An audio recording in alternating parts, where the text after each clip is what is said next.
Welcome back to this special episode of My Way from Queensland's tropical north. This is the Undara Volcanic National Park, which you'll find inland a couple of hundred k's southwest of Cairns and northwest of Townsville.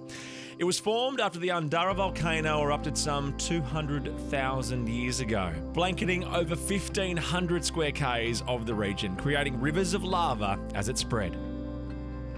As the outer layers cooled and the hotter interior drained away, what was left behind were these incredible lava tubes. And for one family, they've formed the backdrop to their home, a childhood playground and an ongoing plight for the preservation and conservation of this remarkable place. It was my family that settled down in this direction to the south back in 1862, so I'm fifth generation of the family to live here. I'm Bram, and this is my home. The traditional owners would be able to live in this region in the once in 20-year wet seasons, but they tended to live further west where there was more readily accessible food and water, more reliable sources of food and water. There was no displacement when white settlers came in. I think this has a lot to do with why we have such a great relationship with our traditional owners. Our relationship with the Yurruman people is a very special relationship, and it's one that I know we value very much, and I know so do they. My great-great-grandfather came into this area as the first white settlers in 1862. This hut here, this is very similar to the style of housing that my ancestors, the first settlers, would have had or built when they came into the area. This is a great example of how the first pioneers would have lived.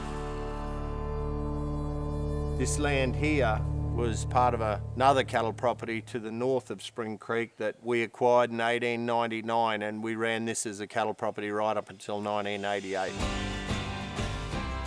The lava tubes, we knew them as caves when I was a kid, didn't really know much about them, but they were very much a part of my childhood as they were for my dad and my grandfather. And yeah, we were very, very fortunate to have grown up and have sort of lived in a place that had something so special.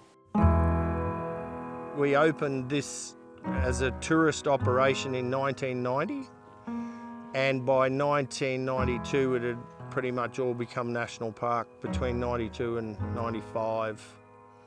So 65,000 hectares is now national park. These days, experts say there could be up to 300 lava tubes throughout Undara National Park, but only 68 have been discovered. We offer a range of tours throughout the year. They're all 2-hour tours. We go to a couple of different sections of lava tube on the different tours.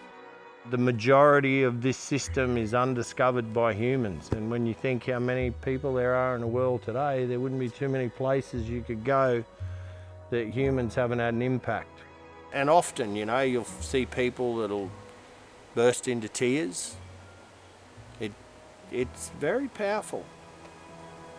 With uninterrupted natural landscape as far as the eye can see, it's also a place to see native wildlife flourish, which Bran likes to say is like watching your very own live David Attenborough-style documentary. December, January, February, March, April, you know, the numbers of bats will explode to hundreds of thousands of bats.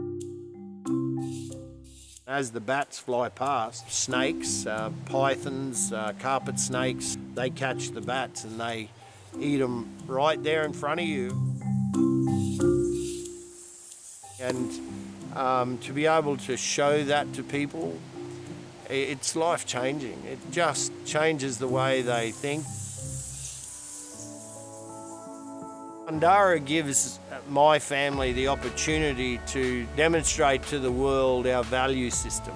So what we've tried to do is find a balance between running a sustainable business in a commercially viable way and minimising our environmental impacts as much as possible.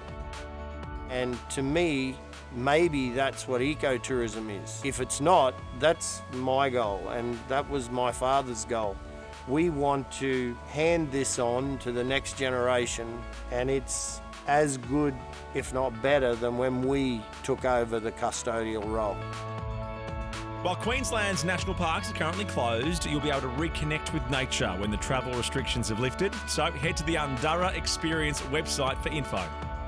Smart Traveller for updates on when it's safe to travel.